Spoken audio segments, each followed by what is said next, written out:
Hello everyone, সকলকে আমার YouTube channel knowledge bank টুকেতে স্বাগত। আজকে আমি আমার এই ভিডিওয় ভৌতবিজ্ঞান ক্লাস 10-এর প্রশ্নবিচিত্রার 3 নম্বর যে স্কুল আছে সেই স্কুলের যতগুলো শর্ট কোশ্চেন আছে সমস্ত শর্ট কোশ্চেনের অ্যান্সার আমি আজকের এই ভিডিওয়ে আলোচনা করব। ঠিক আছে? তার সঙ্গে সঙ্গে বলবো, তোমরা যদি আমার হোয়াটসঅ্যাপ গ্রুপে জয়েন দিতে চাও তাহলে আমার এই হোয়াটসঅ্যাপ নম্বরে মেসেজ করবে, লিখবে হাই ক্লাস 10। ঠিক আছে? হোয়াটসঅ্যাপ নাম্বার হচ্ছে 8145150357। এখানে তোমরা এই গ্রুপে তোমাদের যে কোশ্চেনগুলো প্রবলেম হবে সেই কোশ্চেনগুলো পাঠাবে, সেই কোশ্চেনের অ্যান্সার সেখানে দেওয়া হবে। ঠিক আছে? তার সঙ্গে বলবো, চ্যানেল নতুন থাকলে অবশ্যই চ্যানেলটিকে সাবস্ক্রাইব করে নিও এবং তার সাথে সাথে পাশে থাকা বেল আইকনটি ক্লিক করে নিও, যেন পরের ভিডিও দিলে তোমরা সেই ভিডিওটার নোটিফিকেশন সঙ্গে সঙ্গে পেয়ে যাও। ঠিক আছে? তার সঙ্গে সঙ্গে পরবর্তীকালে তোমাদের যে এবিটিআই টেস্ট পেপার, ডব্লিউবিটিআই টেস্ট পেপার, বিভিন্ন রকম যে টেস্ট পেপারগুলো থাকবে সেই টেস্ট পেপার কোশ্চেনের সলভ নিয়েও আমি কিন্তু এই ইউটিউবের মাধ্যমে তোমাদের দেবো। ঠিক আছে? তার জন্য তোমরা চ্যানেলটিকে সাবস্ক্রাইব করে রাখবে।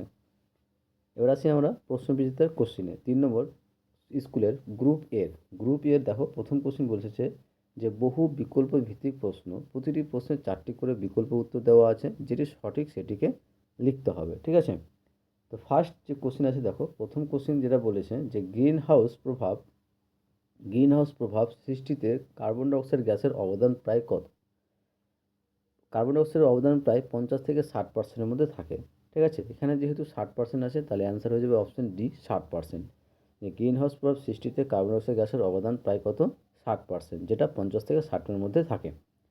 নেক্সট কোশ্চিন যে সিজিএস পদ্ধতিতে সর্বজনীন গ্যাস ধ্রুবকের মান কত? সেটা একক বলে দিয়েছে, আর্ক, মোল ইনভার্স, কেলভিন ইনভার্স এককে।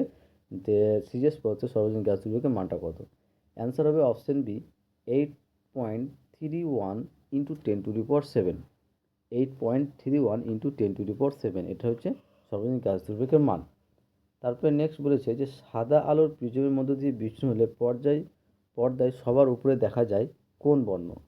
সাদা আলোর প্রিজমের মধ্য দিয়ে বিচ্ছুরণ হলে পর্দার সবার উপরে দেখা যায় কোন আলো? অ্যান্সার হবে লাল বর্ণ। ঠিক আছে? লাল বর্ণ, অ্যান্সার হবে অপশান বি।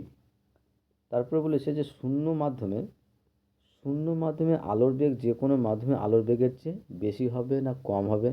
অ্যান্সার হবে অপশান এ, বেশি হবে। শূন্য মাধ্যমে আলোর বেগ যে কোনো মাধ্যমে আলোর চেয়ে কী হবে? বেশি হবে। তারপরে 5 নম্বর কোশ্চিন যে বায়ুমণ্ডল না থাকলে মেঘমুক্ত আকাশকে দেখতে কেমন হবে, কেমন দেখাতো? যদি বায়ুমণ্ডল না থাকতো তাহলে মেঘমুক্ত আকাশকে কেমন দেখাতো? অ্যান্সার হবে কালো। ঠিক আছে? সঠিক অ্যান্সার হবে কী বলতো? কালো দেখাতো। নেক্সট 6 নম্বর বলছে 9 পরমাণু ক্রমাঙ্ক বিশিষ্ট মৌলটির যোজ্যতা কত? 9 ক্রমাঙ্ক বিশিষ্ট মৌলটির যোজ্যতা হয়ে যাবে কী বলতো? 1। কত? 1। তারপরে এমসিকিউ শূন্যস্থানের লাস্ট কোশ্চিন যে কোন যৌগটিতে সমযোজী দ্বিবন্ধন আছে? এই যে নিচে অপশনগুলো দেওয়া আছে এগুলোর মধ্যে কোনটাতে সমযোজী দ্বিবন্ধন আছে? অ্যান্সার হবে কার্বন ডাইঅক্সাইডে। কীরকম? এই যে এইরকম, ও সমান CO। ঠিক আছে? এই গেল আমার গ্রুপ এর কোশ্চেনের অ্যান্সার। এবার আসবো আমরা গ্রুপ বিতে। আর গ্রুপ বি অ্যান্সারগুলো বলার আগে তোমাদের বলবো, অবশ্যই চ্যানেল নতুন থাকলে চ্যানেলটিকে সাবস্ক্রাইব করে নিও এবং তার সাথে সাথে পাশে থাকা বেল আইকনটা ক্লিক করে নিও, যেন পরের ভিডিও দিলে তোমরা সেই ভিডিওটার নোটিফিকেশন সঙ্গে সঙ্গে পেয়ে যাও। ভালো লাগলে অবশ্যই বন্ধুদের সঙ্গে শেয়ার করবে এবং কমেন্ট করে জানাবে। এবং আমার হোয়াটসঅ্যাপ গ্রুপে জয়েন হতে হলে এই হোয়াটসঅ্যাপ নম্বরে মেসেজ করবে, 8145150357। ঠিক আছে? লিখবে হাই ক্লাস 10 লিখবে, তাহলে আমি তাকে সেই গ্রুপে জয়েন করে দেবো। তো গ্রুপ বি দেখো 2 দাগের কোশ্চিন। ফার্স্ট যে কোশ্চিন বলেছে, প্রথম কোশ্চিন বলেছে যে 2 দাগের কোশ্চিনগুলো হচ্ছে যে নিম্নলিখিত প্রশ্নগুলির উত্তর দাও। ফার্স্ট কোশ্চিন যে মিথেন হাইড্রেট পদার্থ কোন ভৌত অবস্থায় থাকে? মিথেন হাইড্রেট পদার্থ কোন ভৌত অবস্থায় থাকে? অ্যান্সার হবে কঠিন অবস্থায় থাকে। মিথেন হাইড্রেট পদার্থ কঠিন ভৌত অবস্থায় থাকে। নেক্সট 2 নম্বর যে সৌরবিদ্যুৎ কোষে কোন অর্ধপ্রবাহী ব্যবহৃত হয়? সৌরবিদ্যুৎ কোষে কোন অর্ধপ্রবাহী ব্যবহৃত হয়? এসে সিলিকন। অ্যান্সার হবে কী বলতো? সিলিকন। তারপর 3 নম্বর যে পূর্ণ স্থিতিস্থাপক সংঘর্ষে গ্যাস অণুগুলির গতিশক্তির কিরূপ পরিবর্তন ঘটে? মানে গতিশক্তি কী বলতো? অপরিবর্তিত, অর্থাৎ গতিশক্তির কোনো পরিবর্তন ঘটে না। পূর্ণ স্থিতিস্থাপক সংঘর্ষে গ্যাস অণুগুলির গতিশক্তির কোনো পরিবর্তন ঘটবে না। ঠিক আছে? গতিশক্তি অপরিবর্তিত থেকে যাবে।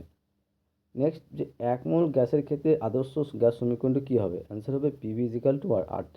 কারণ আমরা জানি এন মোল আদর্শ গ্যাসের ক্ষেত্রে এন মোল গ্যাসের ক্ষেত্রে আদর্শ গ্যাসের সমীকরণটি কী হয়, পিভি ইজ ইকাল টু কী বলতো, এন আর টি। এখানে কী বলেছে, 1 মোল বলেছে, অর্থাৎ এনের জায়গায় কত 1, তাহলে এখানে এনের জায়গায় যদি 1 বসায় তাহলে কী হবে, PV is equal to R টি।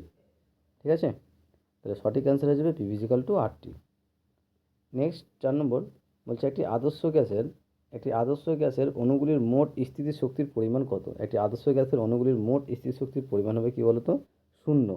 ওকে, তারপরে 2.5 হচ্ছে ক্ষুদ্র উন্মেষযুক্ত গলীয় দর্পণের বক্রতা ব্যাসার্ধ যদি 40 সেমি হয় তাহলে দর্পণটির ফোকাস দৈর্ঘ্য কত। আমি আগে বললাম এটা ফর্মুলা দিয়ে একটা অঙ্ক হয়। এখানে কী বলতো, বক্রতা ব্যাসার্ধ দেওয়া আছে, অর্থাৎ আর এর মান দেওয়া আছে, আর ফোকাস দূরত্ব আমরা কী জানি, r/2 সমান কত, 40/2, তাহলে কাটাকাটি করলে কত হবে, 20 সেমি। ঠিক আছে, তাহলে ক্ষুদ্র উন্মেষযুক্ত গলীয় দর্পণের বক্রতা ব্যাসার্ধ যদি 40 সেমি হয় তাহলে দর্পণটির ফোকাস দৈর্ঘ্য হবে কী বলতো, 20 সেমি হবে। অথবা কোশ্চেন দেখো যে একটি অবতল দর্পণের ফোকাস দৈর্ঘ্য 10 সেমি হলে জলে নিমজ্জিত করলে এর ফোকাস দৈর্ঘ্য কত হবে।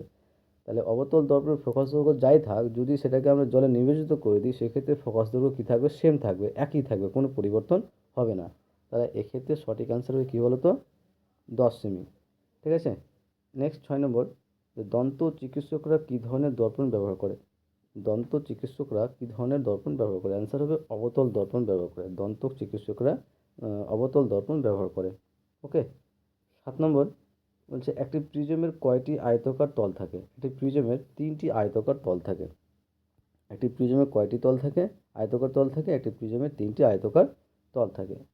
নেক্সট, লিথিয়াম ও ফ্লোরিনের মধ্যে কোনটির পারমাণবিক ব্যাসার্ধ কম।